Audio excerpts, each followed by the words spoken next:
اس کے علاوہ کسی مخلوق کا ذکر نہیں، لیکن اشارتاً سورۃ المدثر کی ایک آیت میں ذکر ملتا ہے جس کی وجہ سے سلامتی ان آنکھوں پہ جو ہدایت پہ نظریں جمائے بیٹھی ہیں، ان کانوں پہ جو ذکر خیر کے منتظر رہتے ہیں، اور ان قدموں پہ جو ہدایت کی راہ پہ گامزن ہے۔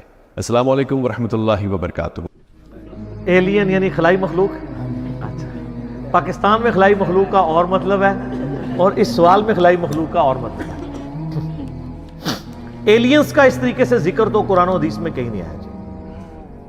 قرآن و سنت میں 3 طرح کی مخلوقات کا ذکر ہے، سورۃ الحجر میں، سورہ الرحمن کے اندر، اور کئی صورتوں میں جنوں اور انسانوں کا ذکر ہے، بلکہ سورہ رحمان میں تو 31 ٹائمز اللہ تعالیٰ نے ان دونوں گروہوں کو ایڈریس کیا ہے۔ فَبِأَيِّ آلَاءِ رَبِّكُمَا تُكَذِّبَانِ، اے دو بھاری گروہ ہو، تم اپنے رب کی کس کس نعمت کو جھٹلاؤ گے اور کس کس قدرت کی نشانی کو جھٹلاؤ گے، کیونکہ دوزخ کی آیات میں آپ نعمت کا ترجمہ تو نہیں کریں گے نا، آلہ ویسے بھی کہتے ہیں قدرت کی نشانی، اس میں بھی آتا ہے نا خلق الانسان من صلصال کالفخار، ہم نے انسانوں کو پیدا کیا کھنکھناتی ہوئی خشک مٹی سے، وخلق الجان من مارج من نار، اور جنوں کو پیدا کیا ہے آگ کی لپٹ سے، اور آگ میں بھی فلیم کے جو اوپر والا ان سین فلیم ہوتا ہے، آپ اگر آگ روشن کریں نا، ایک موم بتی بھی جلائیں، ایک فلیم آپ کو یلو کلر کا نظر آ رہا ہے، ایک اس کے اوپر بھی ہلکا سا آپ کو یوں ہلتا ہوا ٹرانسپیرنٹ آر پار جس کے نظر آتا ہے، اس فلیم سے جن پیدا ہوئے ہیں، اس لیے جنات آپ کو نظر بھی نہیں آتے۔ اور سورۃ الحجر میں آیا کہ جنوں کو ہم نے انسانوں سے بھی پہلے پیدا کیا تھا، اور مسلم شریف میں حدیث ہے کہ اللہ تعالیٰ نے انسانوں کو مٹی سے، جنات کو آگ سے، اور فرشتوں کو نور سے پیدا کیا۔ تو یہ 3 ذی شعور مخلوقات کا ذکر آتا ہے جن میں عقل ہے، جو اپنی مرضی سے کام کرتی ہیں، ان میں فرشتوں کی ایکسیپشن ہے کہ مرضی سے صرف وہی کام کرتی ہیں جو اللہ ان کو دیتا ہے، دوسرا نہیں۔ لیکن جن اور انسانوں کے پاس اختیار ہے، چاہے تو برائی کا راستہ اختیار کریں، خواہ وہ اچھائی کا راستہ اختیار کریں، وہ اللہ نے ان کو اختیار دیا ہے، پکڑ آخرت میں ہوگی پھر۔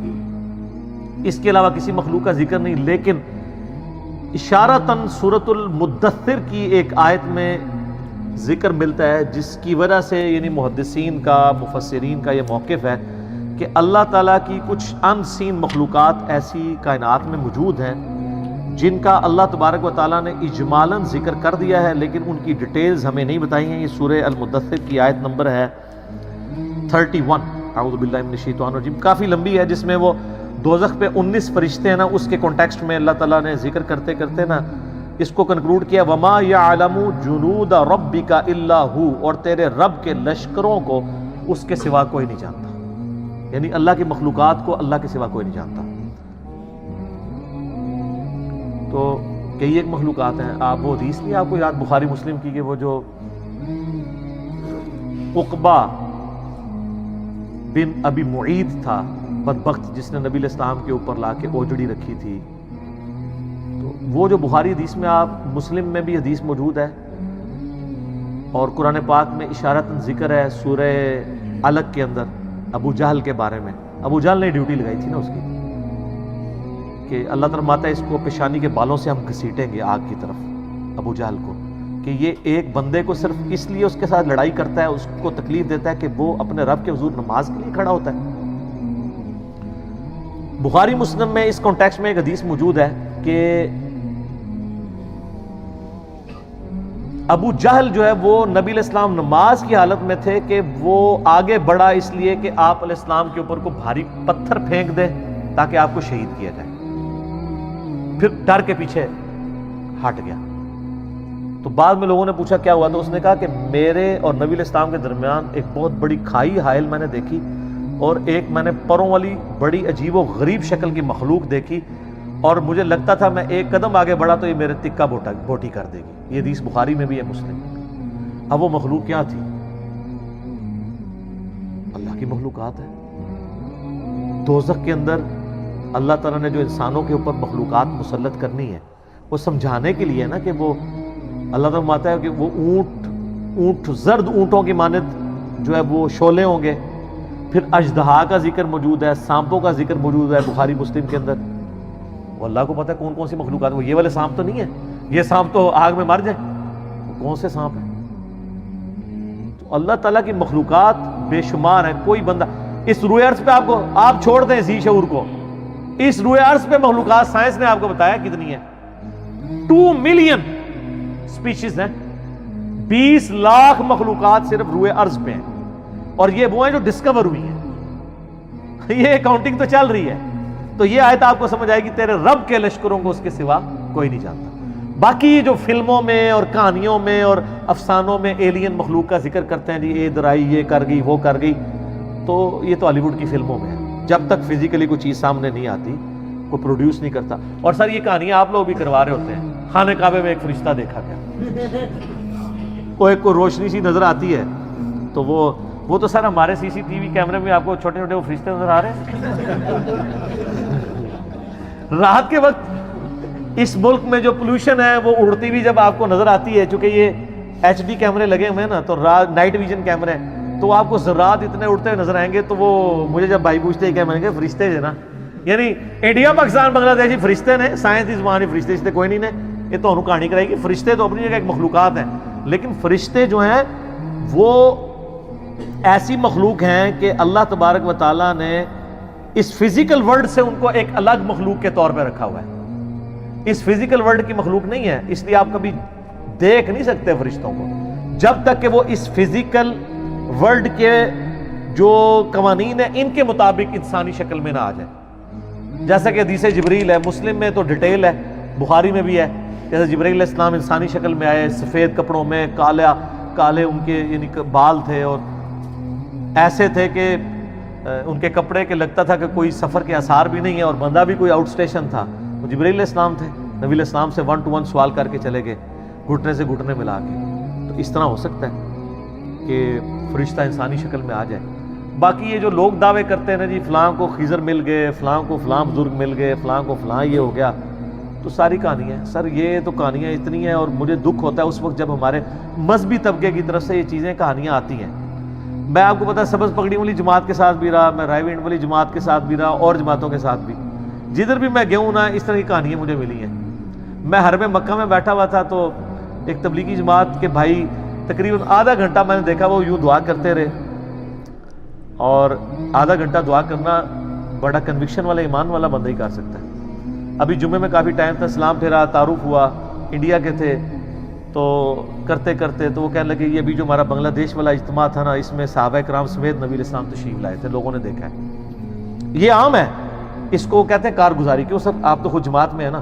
یہ جماعت کے وہ رکن ہے جو باغی نہیں ہے, بابی نہیں ہے, بس مانتے ہیں کہ یار یہ کہانی ہے, کرتے ہیں یہ لوگ.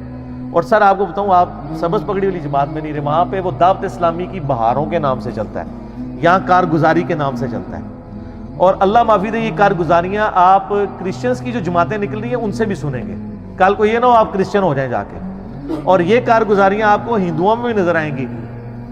کتنے وہ لاکٹ کے اشتہار چل رہے ہوتے ہیں نا کہ جناب فلاں جگہ ایئر کریش ہوا, ایک بندہ بچا, اس نے وہ بھگوان والا لاکٹ پہنا ہوا تھا.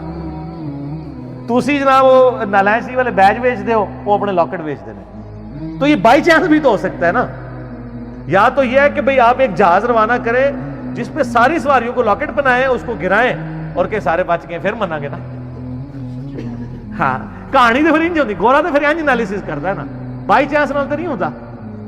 یہ ساری کی ساری چیزیں کہانیاں, جھوٹ, اور یہ وہاں بھی ملتے ہیں. میں آلموسٹ دعوت اسلامی کے اجتماع میں 6-7 کنٹینیوس اجتماعوں میں گیا ہوں. آلموسٹ ہر اجتماع کے بعد آتے تھے ایک اسلامی بھائی کا بیان ہے, نبی علیہ السلام خواب میں فرمایا جتنے لوگ اجتماع میں ہیں تمام کی مغفرت ہوگی.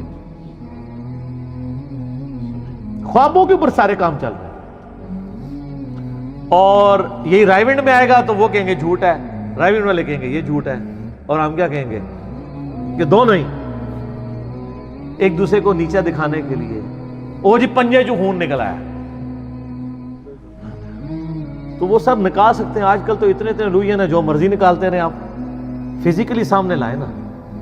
اچھا جی وہ بزرگ کی لاش فلاں جگہ سے سلامت کی, راتوں رات شفٹ کر دی. راتوں رات کیوں شفٹ کی تھی؟ میں نے تو اس کا بڑا صاف فارمولا دیا کہ لاش نکالنے کی ضرورت نہیں. جو اب بزرگ مر رہے ہیں بڑے بڑے, ان کو ایک ہفتے کے لیے رکھ دیں چوک میں دھوپ کے اندر, تو دیکھ لیتے ہیں کیا ہوتا ہے, پتہ چل جائے گا. تو عیدی والوں کے پاس کیوں رکھاتے ہیں؟ جتنے اولیاء اللہ کی لاشیں ہیں اگر وہ ڈیلے ہو جنازہ تو وہ جا کے ادھر فریزر میں کیوں رکھواتے ہیں یار؟ انہوں نے تو قبر کے اندر نہیں گلنا، تو باہر رکھیں ان کو۔ وہ کسی کسی کا پروٹوکول ہے جس کو اللہ دے دے، یہ جنرل رول نہیں ہے۔ انبیاء کے لیے تو ڈیفینیٹ ہے، انبیاء کے بعد جس کے لیے اللہ چاہے۔ ورنہ میں نے ان کو کہا کہ کئی صحابہ کرام ہیں جن کو وفات کے بعد ان کے جسم کا مسئلہ ہوا ہے تو ان کی لاش کی حفاظت تو نہیں ہوئی؟ ہوا ہے نا؟ رومن امپائرز کی جنگوں میں کئی صحابہ کو تیل کے کڑاہوں میں زندہ جلایا گیا، روسٹ کیا گیا ان کو، وہ تو نہیں بچے۔ سر دنیا بقدر ایفرٹ ہے۔ اس سے بھی بڑھ کے ابو عبیدہ ابن جراح طاعون کے مرض میں مبتلا ہو کے شہید ہوئے۔ سر طاعون کے مرض میں انسان کی کیا حالت ہوتی ہے؟ جسم کے اوپر پھوڑے نکلتے ہیں اور پھر تعفن پھیلتا ہے اور اس کی تکلیف وجہ سے انسان مر جاتا ہے، اتنے بڑے بڑے پھوڑے نکلتے ہیں۔ اور یہاں وہ جنید جمشید صاحب جب شہید ہوئے ایئر کریش میں تو کہتے ہیں دیکھو جی کیسی موت مرا ہے۔ تو میں آپ سے پوچھتا ہوں ان کو تو چھوڑ دیں، ابو عبیدہ ابن جراح طاعون کے مرض میں فوت ہوئے، اور وہ شخص جس نے یرموک کے اندر رومن امپائر کو گھٹنے ٹیکنے پہ مجبور کیا، بیت المقدس جس کے ہاتھوں پہ فتح ہوا، اور حضرت عمر ان کو آخری وقت تک خط لکھتے تھے کہ تم واپس مدینے آؤ، میں اپنے بعد تمہیں خلیفہ بنانا چاہتا ہوں، لیکن وہ 18 ہجری میں شہید ہو گئے۔ اور جس کے بارے میں بخاری مسلم میں حدیث ہے ہر امت کا کوئی نہ کوئی امین ہے، اور میری امت کا امین ابو عبیدہ ابن جراح ہے، جس کے بارے میں مسلم شریف میں حدیث ہے، ہم عائشہ کہتی ہیں کہ میرا خیال ہے کہ نبی علیہ السلام اگر اپنا خلیفہ کسی کو بناتے تو ابو بکر کو بناتے، اور ابو بکر کے بعد کسی کو بناتے تو عمر کو بناتے، اور عمر کے بعد کسی کو بناتے تو ابو عبیدہ کو بناتے۔ یہ مسلم شریف میں ہے۔ اور اس ابو عبیدہ کی موت کس طرح ہو رہی ہے؟ آپ لوگ ہوتے تو کہتے کہ جی وہ جناب نفل پڑھ رہے تھے، سجدے میں گئے اور وہیں پہ وصال فرما گئے۔ آج کسی بندے کی اس طرح کی موت ہو جائے، دوسرے فرقے والے کہتے دیکھو کتے کی موت مرا ہے، یہی کہتے ہیں نا۔ سر کوئی ڈیسیژن نہیں کر سکتا کہ اس کا دنیا سے ایگزٹ کیا ہے۔ کوئی شیر کے پنجرے میں مرے گا، کوئی ایئر کریش میں مرے گا، کوئی سمندر میں ڈوب کے مرے گا، کوئی میدان جنگ میں مرے گا۔ آخرت فیصلہ کرے گی کہ اس کے ایگزٹ کا انجام کیا ہوا ہے۔ ورنہ تو طاعون کے مرض میں کتنی تکلیف سے انسان مرتا ہے، آپ سوچ سکتے ہیں کتنے لوگ شہید ہوئے ہیں اس طریقے سے۔ تو ہم شہید بول رہے ہوتے ہیں، لیکن اگر آپ وہ جو مرض تھا اب تو دنیا سے آلموسٹ ختم ہو چکا ہے۔ تو لیکن وہ جس طرح موت ہوتی تھی، جو پھوڑے نکلتے تھے اور جو تکلیف آتی تھی، وہ کوئی سوچ بھی نہیں سکتا۔ تو یہ لوگوں نے اپنے اپنے کرائٹیریا بنائے ہیں۔ ٹھیک ہوگا جی؟ ٹھیک ہوگا جی۔ اللہ تعالیٰ سے دعا ہے جو حق بات میں نے کہی اللہ تعالیٰ ہمارے دلوں میں راسخ فرمائے۔ اگر جذبات میں میرے منہ سے کوئی غلط بات نکل گئی، اللہ تعالیٰ ہمارے دلوں سے ہی محو کر دے، ہمیں کتاب و سنت کی تعلیمات پر عمل کر کے دوسرے بھائیوں تک پہنچانے کی توفیق عطا فرمائے۔ سبحانک اللہم و بحمدک، اشہد ان لا الہ الا انت، استغفرک و اتوب الیک، وما علینا الا البلاغ المبین۔ جزاکم اللہ خیرا و احسن الجزاء۔